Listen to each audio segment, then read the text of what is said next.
सभी श्रोताओं को हमारा प्रणाम स्वीकार हो। आज की कथा है, अच्छे लोगों की मृत्यु जल्दी क्यों हो जाती है। यह एक सवाल आप सभी के मन होगा कि अच्छे लोगों की मृत्यु जल्दी क्यों हो जाती है। ज्यादातर देखा जाता है कि अच्छे और धर्म कर्म करने वाले लोगों की मृत्यु जल्दी हो जाती है।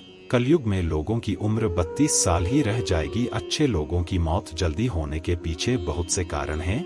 हम जो कुछ भी इस जन्म में करते हैं उसका हिसाब हमसे यमराज लेते हैं। यदि उसका पाप का पल्ला भारी होता है तो उसे नरक में तपस्या करनी पड़ती है। यदि पुण्य का पल्ला भारी हो तो उसे स्वर्ग का सुख मिलता है। यह चक्र युगों युगों तक चलता है जब तक उसे मोक्ष की प्राप्ति नहीं होती। इस मृत्यु लोक में हर कोई अपने छोटे से काम के लिए आता है। कोई आत्मा इंसान बनता है तो कोई जानवर के शरीर में प्रवेश करता है। यह उसके संबंधित कर्मों के आधार पर ही तय होता है और इसके अलावा जन्म देने वाले माता पिता के संस्कार भी उनके अंदर आते हैं। इसके बाद जो कर्म करेगा उसके अनुसार उसे पुण्य आत्मा या फिर दुरात्मा कहा जाता है। अब पुण्य आपकी मृत्यु की तारीख को भी बदल देता है कि इंसान मृत्यु के बाद अच्छा कर्म कर रहा है और उसे उसके किए की सजा मिली है। जब उन्हें लगता है कि अब उसे मृत्यु लोक में नहीं रहना चाहिए तब वह उसे बुला लेते हैं। अच्छे लोग अपने पाप का फल जल्दी ही काट लेते हैं। भगवान के विधान के अनुसार प्रत्येक व्यक्ति को केवल इतना ही दंड दिया जाना चाहिए जितना पाप किया जाता है। अब क्योंकि अच्छे लोगों के पाप कर्म बुरे लोगों के पाप कर्मों की तुलना में अधिक होते हैं, इसलिए अच्छे लोग अपने पापों का फल जल्दी ही काट लेते हैं।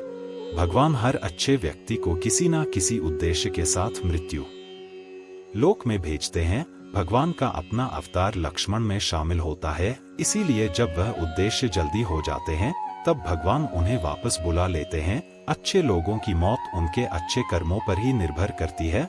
जो लोग यह कहते हैं कि मरने के बाद इंसान खाली हाथ जाता है, उन्हें जान लेना चाहिए कि 3 चीजें ऐसी हैं जो मरने के बाद भी उनके साथ जाती हैं। एक है विशिष्ट कर्म, दूसरा है स्मृति और तीसरा है जागृत। इसीलिए अब आप किसी से यह मत कहना कि आप खाली हाथ आए थे और खाली हाथ जाएंगे। मानव जीवन का उद्देश्य सत्य एवं असत्य का विवेक हमारी बुद्धि का होना है, लेकिन धरती पर हम दुनियादारी के चक्र में फंस जाते हैं कि हमारी बौद्धिक सीमा में ही सिमट कर रह जाती है। हम सब कुछ अंतर्निहित सुखों को ही मानक मानते हैं।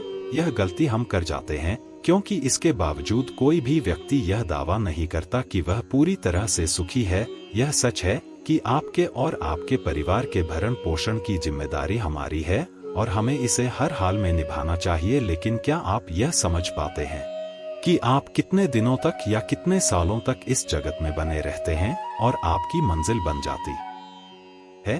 तो इनकार के उत्तर में ज्यादातर लोग यही कहते हैं कि पता नहीं, ऐसे लोग बड़े ही अजीब होते हैं। वह यात्रा तो कर रहे हैं पर यात्रा के संबंध में उन्हें कुछ जानकारी नहीं होती। क्या आपने कभी एकांत में यह सोचा है कि आपका यह मानव जीवन क्यों मिला है? तो श्रोताओं, महाभारत में युधिष्ठिर महाराज के एक प्रश्न के उत्तर में भीष्म पितामह ने कहा था कि किसी से बढ़कर कोई भी जीव नहीं है। यह जानकर आश्चर्य होगा कि 84 लाख योनियों के बाद हम मनुष्य जीवन से मिलते हैं। संसार के सभी प्राणियों में मनुष्य ही सबसे श्रेष्ठ है। धरती पर जिसने जन्म लिया है उसकी मृत्यु निश्चित है, जिसमें उसके आने वाले कल जैसे विवाह, पढ़ाई, नौकरी, यहाँ तक कि मृत्यु की तारीख तक शामिल होती है। इसी तरह श्रीमद् भागवत गीता में भी भगवान श्री कृष्ण कहते हैं कि यह एक आध्यात्मिक और ईश्वरीय जीवन का पद है जिसे प्राप्त करके मनुष्य मोहित नहीं होता। यदि किसी जीवन के अंतिम समय में भी इस तरह की स्थिति में हो तो वह भागवत धाम में प्रवेश करता है। मनुष्य कृष्ण भावना, अमृत या दिव्य जीवन को एक क्षण में तुरंत प्राप्त कर सकता है और हो सकता है कि उसके लाखों जन्मों के बाद भी यह प्राप्त ना हो। भागवत गीता कहती है कि वास्तविक जीवन शुरू किया गया यह उद्यम जीवन के साथ होता है। इन बातों से यह स्पष्ट होता है कि हम सभी एक निश्चित समय के लिए पृथ्वी पर रहने वाले सभी लोग आते हैं और कुछ विशेष कर्मों को करने के लिए आते हैं। जब हमारे कर्म पूरे हो जाते हैं और इस जीवन के लक्ष्य प्राप्त हो जाते हैं, परंतु प्रभु हमें परलोक में एक सहज स्थान प्रदान करते हैं। जब यह भौतिक जीवन समाप्त हो तो जो लोग सदाचारी होते हैं और जीवन में अच्छे कर्म करते हैं वे वास्तव में विशेष होते हैं। जब उनकी मृत्यु का समय निश्चित हो जाता है तो वे इस दुनिया को छोड़कर आगे की यात्रा जारी रखते हैं। आपने यह निश्चित रूप से सोचा होगा और आप इसके रहस्य कथनों को खोलेंगे। आपके पुराने में वर्णित एक कथा असंख्य है, जिसके मध्य से आप समझेंगे कि प्रत्येक प्राणी को उसके कर्म के अनुसार ही फल मिलता है। अगर कोई अच्छा कर्म करता है तो उसे अच्छा फल मिलता है, और अगर कोई बुरा कर्म करता है तो उसे बुरा फल मिलता है। श्री कृष्ण ने कहा कि एक गांव में 2 आदमी काम कर रहे थे। उनमें से एक बहुत धार्मिक था और रोज मंदिर जाता था और भगवान की पूजा करता था, लेकिन दूसरा आदमी नास्तिक था और वह भी रोज मंदिर गया था, लेकिन वहां से उसने जूते, चप्पल और दाल पत्ते से पैसे चुराए थे। एक दिन गांव में बहुत जोर की बारिश हो रही थी और उस समय मंदिर में पुजारी के अलावा और कोई नहीं था। नास्तिक मंदिर गया और उसने तुरंत ही चादर चुरा ली और वहां से चला गया। इस समय आस्तिक आदमी भी मंदिर गया और भगवान की पूजा करने लगा। इसी समय मंदिर के पुजारी ने उसे देख लिया और उसे चोर समझ लिया। गाँव के बाकी लोग भी आ गए और बचकर निकल गए। रास्ते में वह एक बार टकराया और घायल हो आस्तिक व्यक्ति को वह व्यक्ति मिला जिसने मंदिर में चोरी की थी। कर्म का फल बिना भोगे नष्ट नहीं होता। कुछ समय बाद दोनों व्यक्तियों की मृत्यु हो गई और आस्तिक व्यक्ति ने यमराज से पूछा कि उसके साथ ऐसा क्यों हुआ। यमराज ने कहा कि जिस दिन तुम पर झूठ आरोप लगाया गया उस दिन तुम्हारा जीवन समाप्त हो गया था, लेकिन तुम्हारे द्वारा किए गए अच्छे कर्मों के कारण तुम बच गए। यमराज ने कहा कि दूसरी ओर किसी व्यक्ति के भाग्य में एक राजा बनना लिखा था, लेकिन उसके पाप कर्मों के कारण वह एक मामूली चोर बना रहा। कर्म का फल बिना भोगे नष्ट नहीं होता, इसलिए जो व्यक्ति पाप करता है वह हो सकता है कि आज खुश हो, लेकिन उसे अपने कर्मों का फल कभी ना कभी भोगना पड़ता है। इसी तरह एक कहानी यह भी है कि एक बहुत ही पापी व्यक्ति एक रास्ते से जा रहा था और वहां बहुत सारा सोना मिल गया। जब इस रास्ते से एक अच्छा और धर्मात्मा व्यक्ति जा रहा था तो उसे कांटा लग गया और वह जोर से जमीन पर गिर गया। एक पंडित को दिखाई दिया। पंडित जी ने बताया कि वह जो पापी व्यक्ति है उसकी नियति में राजा बनना लिखा था, लेकिन उसके द्वारा पाप के कारण उसे इतना सोना केवल मिल पाया है। दूसरी ओर भले ही किसी धर्मात्मा माँ के जीवन का आज आखिरी दिन था, लेकिन उसके द्वारा किए गए अच्छे कर्मों के कारण उसे केवल एक कांटा ही लगा और वह बच गया। क्या अच्छे कर्म करके बुरे कर्मों के फल से बचा जा सकता है? शास्त्रों में बताया गया है कि अपने अच्छे और बुरे कर्मों के फल अवश्य ही भोगने वाले होते हैं। क्या कर्म करने से अच्छा फल मिलता है और बुरा कर्म करने से बुरा फल मिलता है? हमें अच्छे और बुरे दोनों कर्मों के फल भोगने वाले हैं। भागवत गीता में भगवान श्री कृष्ण कहते हैं कि कर्म की गति आसान नहीं है। इसका मतलब यह है कि यह बहुत मुश्किल है कि हम में से कौन जन्म से कर्म करेगा और कौन जन्म में हमें उसका फल मिलेगा।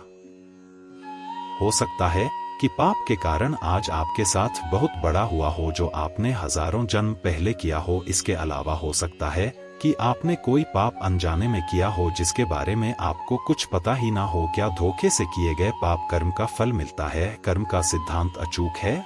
यदि आप कोई गलत कर्म करते हैं तो आपको उसका फल अवश्य मिलता है, चाहे आप उसे जानबूझकर करें या अनजाने में। शास्त्रों में एक बहुत अच्छा उदाहरण मिलता है जिसमें अगर आप अनजाने में छुए तब भी आपका हाथ जल जाएगा। शास्त्रों में ऐसी कई कहानियां हैं कि अनजाने में किए गए पाप का फल भी लोगों को मिल जाता है।